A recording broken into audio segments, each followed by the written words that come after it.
ভরা মৌসুমেও বাড়ছে আলুর দাম।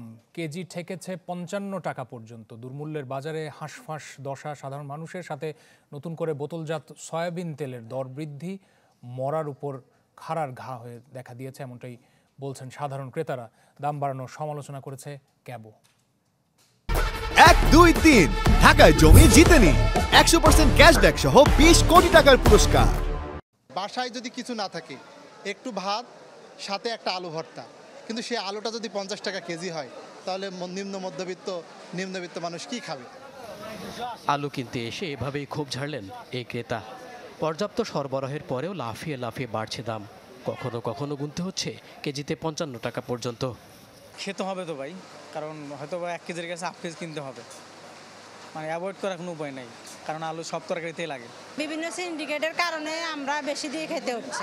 আমাদের সরকার যদি উদ্যোগ নিতে ভালো মতো ঠিকই এভাবে করতে পারতো, করতেছে না তো কেউ।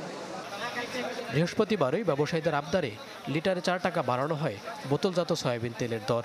তবে এখনও বাজারে আসেনি নতুন মূল্যের তেল। আর খোলা সয়াবিন ২ টাকা কমিয়ে ১৪৭ টাকা নির্ধারণ করা হলেও তা মিলছে না কোথাও। আমাদের কাছে এখনো পুরান রেটের মাল আছে, আমরা পুরান রেটেরই বিক্রি করতেছি, আগের রেটে বিক্রি করতেছি এখন ১৬৩ টাকা।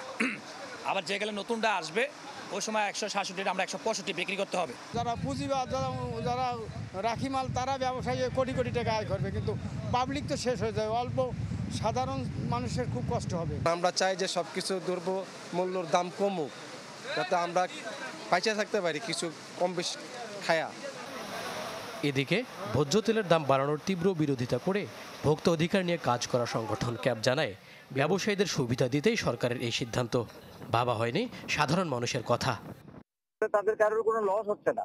বাজারে তারা এখন সয়াবিন তেলটা সরবরাহ না করিয়া তারা এই দাম বাড়ে পাইকারাটা করছে। আমরা মনে করি যে সরকার প্রয়োজনে সরকার ভর্তুকি দিবে, কিন্তু ভোক্তাদের এই মুহূর্তে এই ৪ টাকা বাড়ানো হইলে পরে ভোক্তাদের কষ্ট আরো বাড়বে। উচ্চ মূল্যের বাজারে ভোক্তা বান্ধব পদক্ষেপের দাবি ক্রেতা সাধারণের।